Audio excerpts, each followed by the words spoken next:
오늘 우리에게 주시는 하나님 말씀은 마가복음 1장 35절에서 39절입니다. 아주 이른 새벽에 예수께서 일어나서 외딴 곳으로 나가셔서 거기에서 기도하고 계셨다. 그때 시몬과 그의 일행이 예수를 찾아 나섰다. 그들은 예수를 만나자 모두 선생님을 찾고 있습니다 하고 말하였다. 예수께서 그들에게 말씀하셨다. 가까운 여러 고을로 가자. 거기에서도 내가 말씀을 선포해야 하겠다. 나는 이 일을 하러 왔다. 예수께서 온 갈릴리와 여러 회당을 두루 찾아가셔서 말씀을 전하고 귀신들을 쫓아내셨다. 아멘.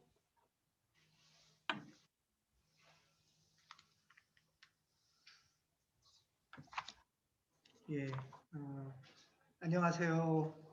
안녕하세요. 예, 오늘은 사순절 첫째 주일입니다. 오늘 죽음을 기억하는 삶이라는 제목으로 사순절 첫째 주일에 하늘뜻 펴기를 하려고 합니다. 지난주에 저에게 두 번의 죽음과 관련된 사건이 있었습니다. 그리고 그 사건이 저에게 여러 생각과 묵상을 하게 했습니다. 첫째는 지난주 월요일에 백기환 선생님의 죽음입니다. 뉴스를 통해서 여러분들도 들으신 분들이 계실 것이라고 봅니다. 지난 월요일 백기환 선생님 죽음을 추모하면서 이렇게 노나메기 세상 백기환 선생 사회장이라고 전국적으로 추모를 했습니다. 그래서 서울에서만이 아니라 예를 들면 광주에도 이렇게 분향소가 생기고 전국의 곳곳에 백기환 선생님을 추모하는 분향소들이 생겼습니다. 이건 제주도에도 생겼고요. 이거는 우리 화성 지역에 화성 민주시민교육 네트워크 화성시민신문이 온라인으로 추모하는 포스터를 만들어서 추모하는 시간들을 잠시 가졌습니다. 여러분 백기환 선생님을 들어보시거나 아시나요? 잘 모르시죠? 예, 현민이도 모른다고 하고 지연도 모른다고 하고 예, 잘 모르실 겁니다. 뭐 또 특히나 젊은 분들에게는 잘 모르실 텐데요. 혹시 노래 이무리한 행진곡이라고는 들어보셨나요? 언뜻 들어본 듯 한 것 같기도 하고 예. 이렇게 뭐 사랑도 명예도 이름도 남김없이 하면서 부르는 노래. 백기환 선생님의 아마 일반적으로 많이 알려지는 거는 이 이무리한 행진곡 가사의 원작자가 백기환 선생님이라고 합니다. 맷비나리라는 시에서 온 거랍니다. 그래서 저 장면은 추도 장례식의 장면이었는데요. 밑에 이렇게 이무리한 행진곡을 4.16 합창단과 이렇게 여러 합창단들이 같이 부르는 장면도 있습니다. 여러분들은 백기환 선생의 죽음 소식이 어떻게 다가오셨을지 잘 모르겠습니다. 백기환 선생은 굉장히 좀 장수 같은 인물이신가 봐요. 저도 이렇게 직접적으로 자주 만난 분은 아닌데요. 좀 기골이 장대하고 뭐 우렁차고 뭐 그렇답니다. 그래서 1961년도에 박정희가 군사 쿠데타를 일으키고 정권을 잡고는 이제 각 인사들을 초대하는데 그때 백기환 선생은 농민 대표로 초대를 받았답니다. 근데 좀 이렇게 기골이 장대하기도 하고 배포가 되게 컸나 봐요. 그 박정희 군복을 입은 박정희의 어깨를 이렇게 탁 잡으면서 박형 그렇게 불렀답니다. 그리고 이 땅의 혁명은 민주주의를 위해서 하는 거지 내가 권력자가 되려고 하는 게 아니다 이런 말을 했답니다. 배포가 보통은 아닌 것 같아요. 네. 그리고 나서 그 후에 1964년도에 이제 한일 수교, 한일 회담과 수교 협정을 맺는데요. 박정희 정권과 일본이 그 한일 수교와 협정에 반대하는 투쟁부터 본격적으로 민주화 운동에 앞장서시기 시작했다고 합니다. 이게 사실 한일 협정은 굉장히 중요한 우리 현대사의 아픔인데요. 지금까지 위안부 할머니나 일제시대 피해자들이 일본에게 아무 보상을 못 받는 건 바로 이 한일협정 수교 때문이고 일본은 그때 다 처리됐는데 뭐 왜 그러냐 하고 지금까지도 하는 거죠. 뭐 그 문제 일본 피해자 문제가 해결 안 된 거는 사실은 거의 대부분이 박정희 정권이 당시에 일본으로부터 몰래 돈을 받고 합의를 해준 것 때문에 일본은 합의 이미 끝났다라고 하는 것인 거죠. 그 후에 이제 유신 반대, 긴급조치 반대 이런 것들이 앞장서면서 아주 70년대 많은 투옥 또 고문의 시간들을 겪으셨습니다. 이제 그러다가 박정희가 죽고 전두환이 이어서 군사 쿠데타를 또 일으켜서 백계환 선생을 이제 보안사령부에 가두고 엄청난 고문을 했다고 합니다. 그때 고문이 너무나 잔혹해서 80kg가 넘는 거구가 고문이 맞춰지고 쫓겨날 때는 40kg가 안 되는 몸으로 나오게 됐다고 합니다. 그때 시멘트 바닥에서 고문을 받으면서 죽음을 넘나들 때 내가 정신을 차리고 뜻을 붙잡아야겠다 라고 하면서 지은 시가 맷비나리라는 시고 이 시를 계속 주문처럼 외웠다고 합니다. 그리고 이 맷비나리가 사람의 입에서 입으로 전해지면서 회자되다가 이무리한 행진곡의 가사가 된 것입니다. 민주화 운동의 어른인 이분은 또 시인이기도 하셔서 그냥 투쟁만 하신 게 아니라 문화예술인에게도 굉장히 많은 존경을 받았다고 해요. 그리고 시인이라 우리말 사랑도 매우 대단히 깊으셨다고 합니다. 여러분 달동네라고 들어보셨나요? 달동네라는 말? 달동네가 무슨 뜻이죠? 현민이는 알아요? 달동네? 들어봤어요? 달동네가 무슨 뜻인지 알아요? 산동네예요. 산동네. 달에서 가까운 동네라 달동네라고 부른 거예요. 산동네가 아주 가난한 판자촌 동네를 산동네라고 하는 거죠. 사실은. 그래서 달에서 가까운 산에 사는 산동네. 이 달동네라는 말을 백계환 선생님이 처음 만드셨답니다. 또 대학교 신입생을 뭐라고 부르죠? 새내기라고 하죠. 새내기도 백계환 선생님이 만드신 말이에요. 대학교에 새내기들이 이제 MT 가죠. MT를 요새는 MT라고 안 부르고 뭐라고 불러요? 목고지? 목고지란 말은 잘 안 쓰나 보네요. 예. 그리고 서클이라고 있죠. 대학 서클. 서클이란 말 안 쓰고 요새 뭐라고 불러요? 동아리. 동아리도 백계환 선생님이 만든 말이에요. 대단한 분이죠. 예. 동아리, 달동네, 뭐 새내기 이런 게 다 백계환 선생님이 만드신 우리말이라고 합니다.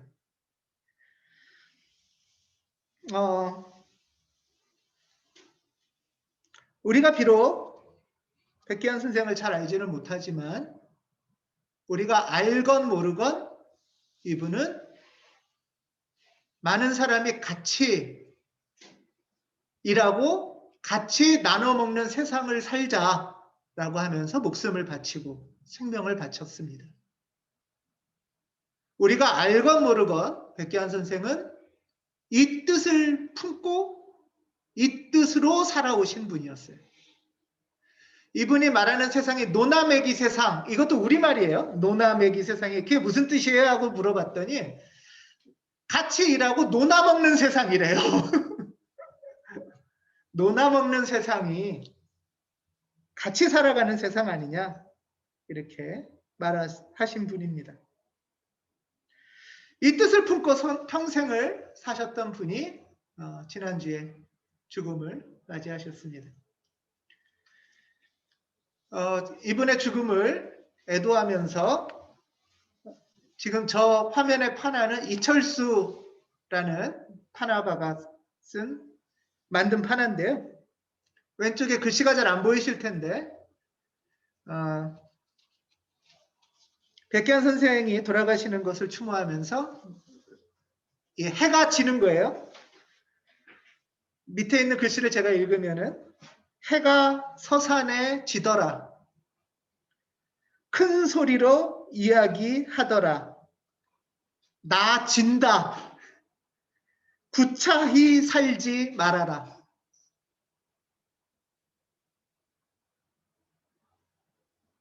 아마 이러셨을 걸로 들으셨나 봐요. 이철수 선생은.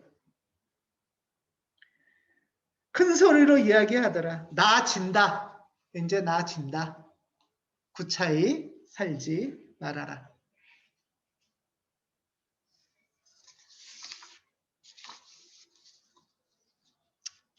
네. 그리고 지난주에 또 하나의 죽음이 있었습니다. 그 죽음은 우리 지역에서 일어난 죽음이에요. 사실 화성 지역에서는 백기환 선생의 죽음보다 이 사건에 더 많은 사람들이 마음도 모으고 안타까워도 했습니다. 그것은 산안마을 닭들의 죽음입니다.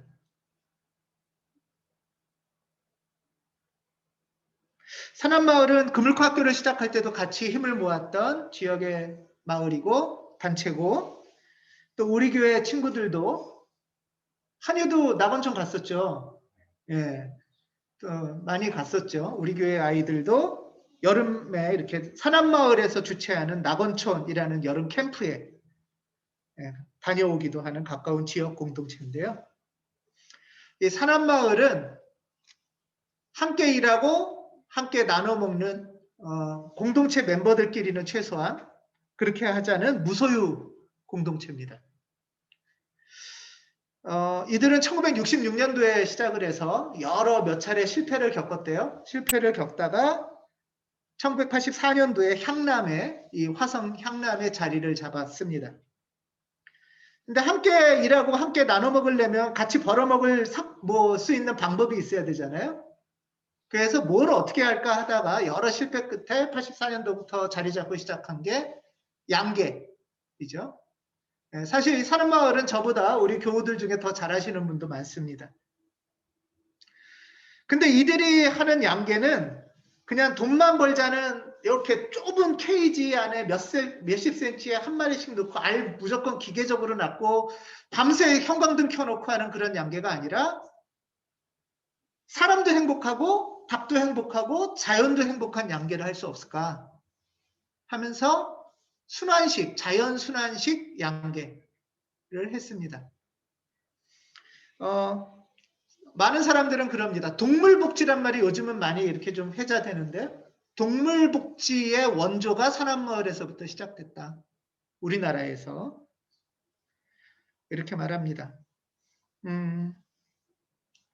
이것은 그래서 좁은 케이지가 아니라 닭도 행복한 삶을 살 수 있게 땅도 좀 넓고 천정도 높고 바람도 통하고 하는 그런 개사에서 풀을 배 먹이면서 닭을 키우고, 거기에 암탉만 있는 게 아니라 수탉도 있어서 알은 유정란이고, 그 유정란을 우리는 건강하게 얻어서 잘 먹고 그 똥은 또 거름으로 쓰고, 이렇게 자연순환의 방식으로 양계를 한답니다. 그런데 이 양계에 있어서 가장 무서운 것은 조류독감이라고 부르는 거 있죠. AI. 고병원성 조류 인플루엔자라고 하는 건데요. 조류독감이 한 곳에 어디 발생하면 그것이 퍼지지 않도록 그 주변 3km 안에 있는 모든 닭을 다 죽인답니다. 확산되지 않게 하려고. 그걸 예방적 살처분이라고 부르는데요. 그러니까 한 군데의 양계 농장에 조류독감이 생겼다 하면 그 주변에 막 5만 마리, 10만 마리 닭들을, 멀쩡한 닭들을 다 그냥 죽이는 거예요.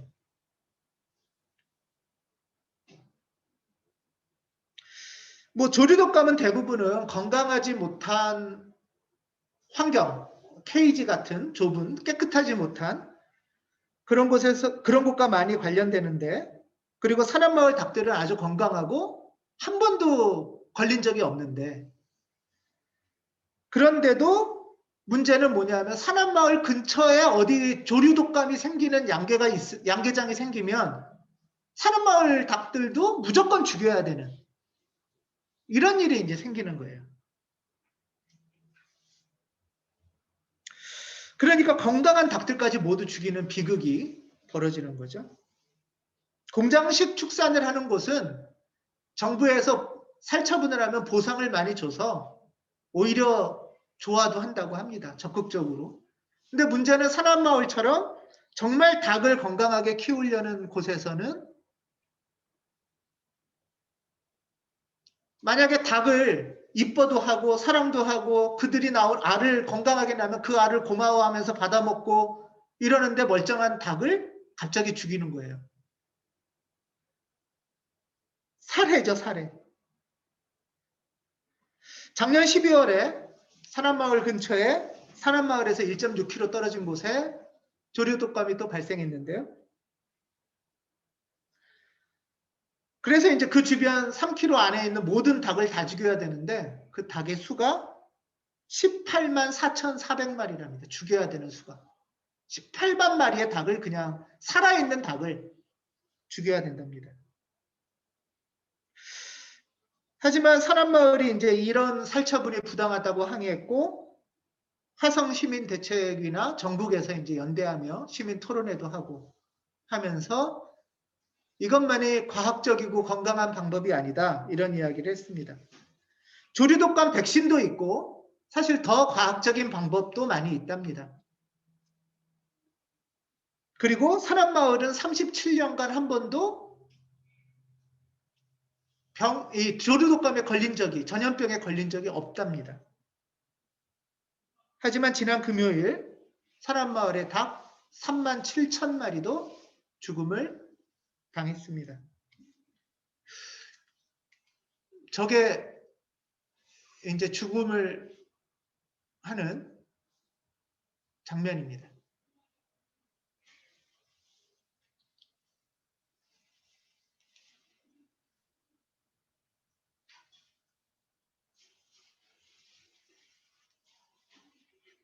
그래서 화성 분들과 전국에서 닭도 생명인데 사람만 생명이 아닌데 하면서 안타까워하고 슬퍼하는 마음을 전했습니다. 여기 포스터가 하나 있어요. 포스터를 읽겠습니다. 무지하고 피눈물 없는 행정폭력으로 저는 이 세상을 떠납니다. 닭이 썼나 봅니다. 살처분이 능사가 아닙니다. 조류독감이 발생하지 않도록 처음부터 해야 됩니다. 정부는 산악마을의 저희들이 지난 37년간 왜 한 번도 조류독감에 걸리지 않고 이번에도 3km 반경 내에 있음에도 58일 동안 바이러스 검사가 음성인지 밝혀주시기 바랍니다. 그동안 저를 지켜주시려 애쓰신 모든 분들께 진심으로 감사드립니다. 안녕히 계십시오. 아마 닭의 심정으로 이런 글을 적은 것 같습니다.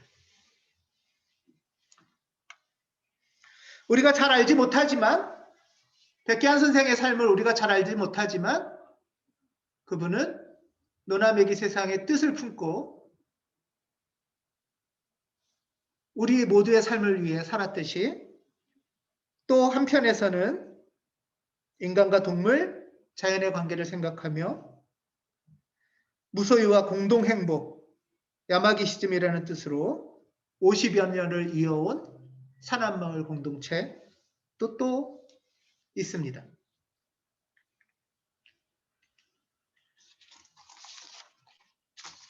오늘은 사순절 첫째 주일입니다. 사순절은 예수의 삶과 고난과 죽음을 묵상하는 절기입니다. 그리고 이를 통해 나의 삶과 죽음, 우리의 삶과 죽음을 돌아보는 시기입니다. 사순절은 기간이 며칠일까요? 사순절의 기간은 40일. 40일이라 사순절입니다. 부활절 전날부터 주일은 빼요. 주일은 빼고 40일을 계산하면 수요일부터 항상 시작이 됩니다. 그 수요일을 제2의 수요일이라고 부릅니다. 올해 우리 교회는 제2의 수요일 기도회를 대신하여 성서 모임으로 시작을 했습니다. 하지만 작년에는 제2의 수요일 기도회를 드렸었습니다. 제2의 수요일 기도회에서는 예식에서는 한 중요한 예식이 있는데 이 그림과 같습니다. 이마에 검은 재를 십자가를 이마에 긋는 겁니다. 그리고 이렇게 말씀합니다. 기억하라. 너는 흙에서 왔으니 흙으로 돌아갈 것이다.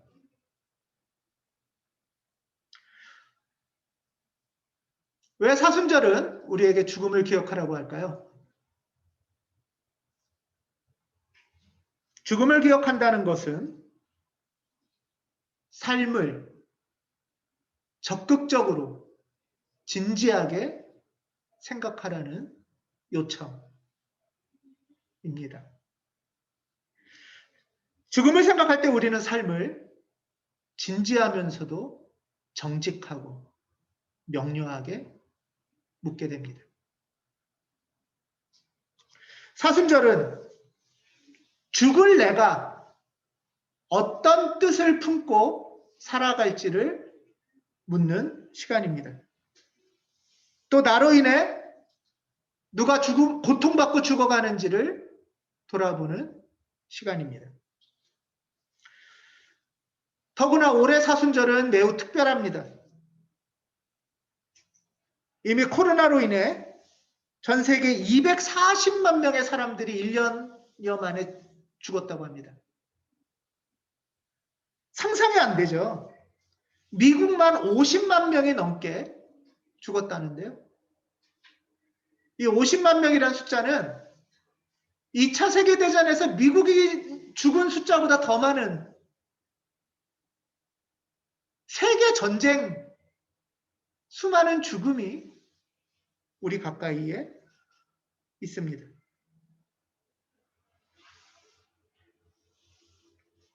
오늘 하늘 뜻표기 제목은 죽음을 기억하는 삶입니다.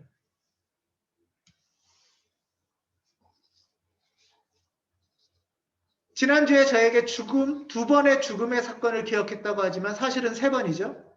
백기환 선생님의 죽음, 산안마을 닭의 죽음, 그리고 예수의 죽음입니다. 그리고 바로 전주에는 박민영, 강의혁 선생의 부친인 강신성 목사님의 죽음도 있었습니다. 이 죽음을 기억하면서 저는 나는 어떻게 살아갈까를 다시 스스로 묻는 시간을 갖고 있습니다. 내가 어떤 뜻을 품고 하루하루를 어떻게 살아갈까?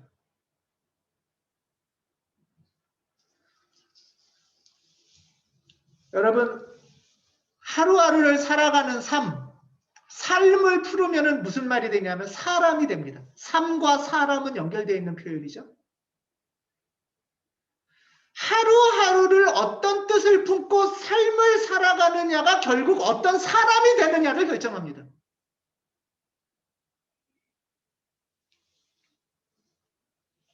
우리의 사람이라는 거는 이미 결정된 게 아니고 뜻을 품고 살아가는 하루하루의 삶이 내가 어떤 사람이 되느냐를 만듭니다.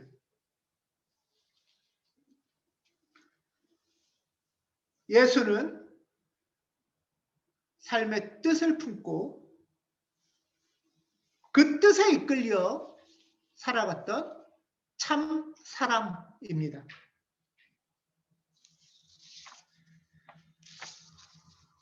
오늘 마가복음 1장 38절에 보면 예수께서 이런 말씀을 하세요. 나는 이 일을 하러 왔다. 마가복음 1장 38절에 나는 이 일을 하러 왔다. 참으로 단호하고 엄청난 외침입니다. 이 표현을 다시 말하면 나는 이런 삶을 살려고 사는 것이야 하는 거죠. 예수는 자신의 삶의 뜻을 깨달은 사람입니다. 발견한 사람입니다. 세우고 품은 사람입니다. 그 뜻을 품고 그 뜻이 주는 힘으로 하루하루 살아간 삶 속에 예수는 사람, 참 사람이 되었습니다.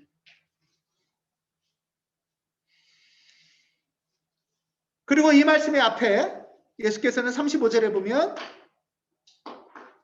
아주 이른 새벽에 예수께서 일어나서 외딴 곳으로 나가셔서 거기에서 기도하고 계셨다.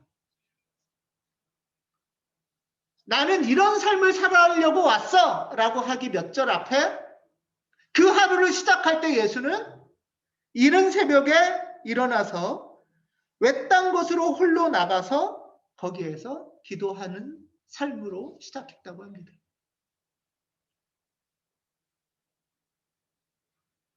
어쩌면 하루를 시작하면서 예수도 내가 왜 사는지를 그 흐릿한 뜻을 다시 묻기 위해서, 흔들리는 뜻을 다시 붙잡기 위해서, 그 뜻이 주는 힘으로 살아가기 위해서 예수는 하루의 출발을 다시 하나님 앞에 서는 기도로 내가 왜 사는지 물으며 출발했을지 모릅니다.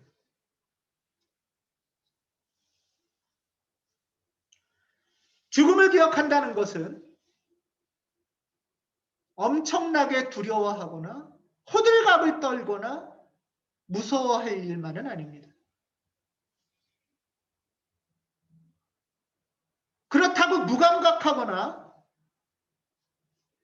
죽음이 우리에게 다가오지 않을 것처럼 살아서도 안 될 겁니다. 하나님 앞에서 죽음을 기억하는 삶은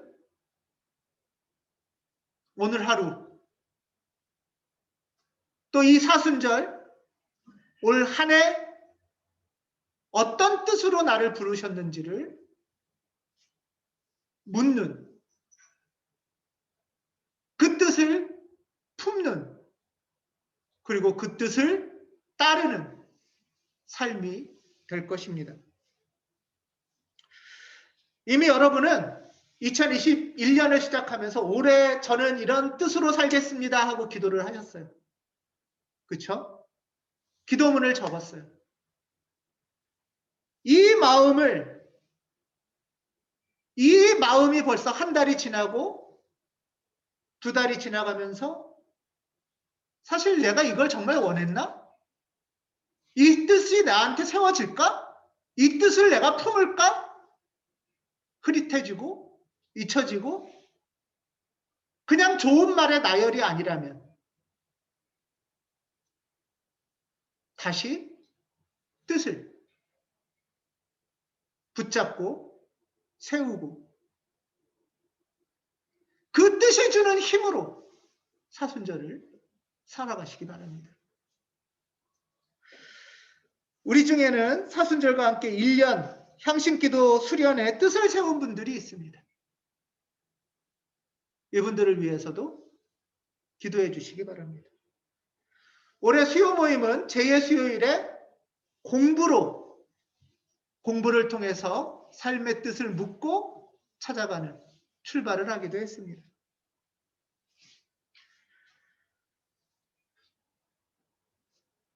(2021년) 사순절의 시간, 나는 어떤 뜻을 품고 무엇을 기억하며 어떤 힘으로 살아갈 것인지, 참으로 정직하게 죽음을 기억하고 죽음 앞에서 하루하루 묻는 우리가 되길 바랍니다. 하루하루의 삶이 사람을 만듭니다.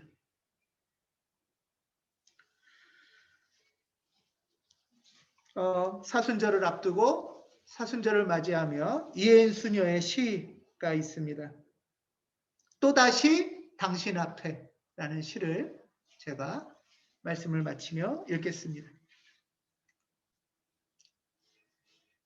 해마다 이맘때쯤 당신께 바치는 나의 기도가 그리 놀랍고 새로운 것이 아님을 슬퍼하지 않게 하소서.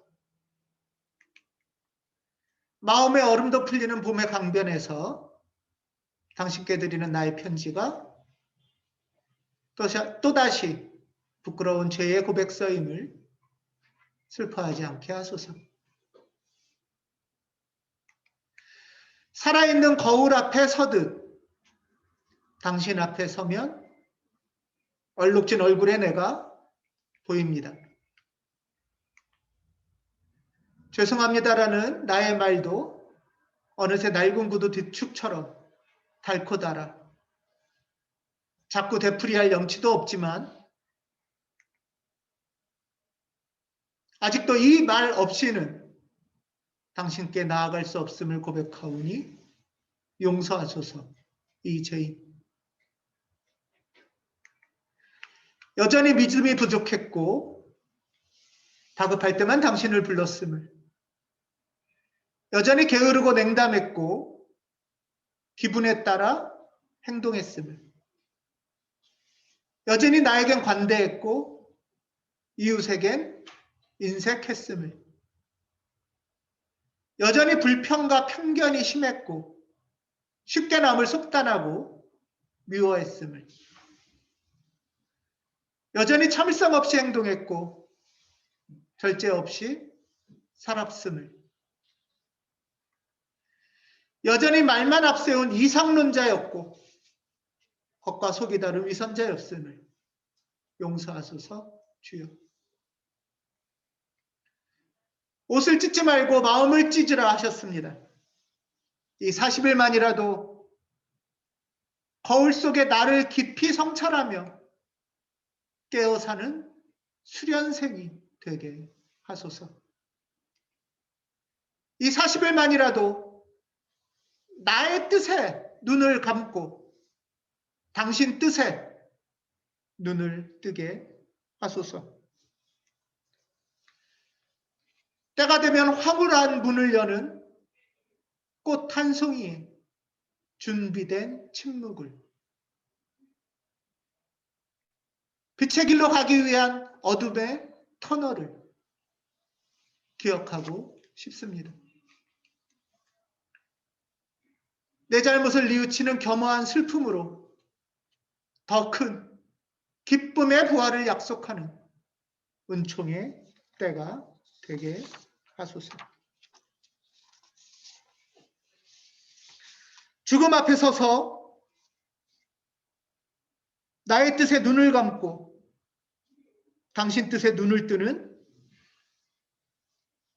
깨어나는 우리 모두가 되도록 사순의 시기 주님의 은총이 가온 교우들과 함께 하시기를 간절히 기원합니다. 침묵으로 잠시 기도하겠습니다.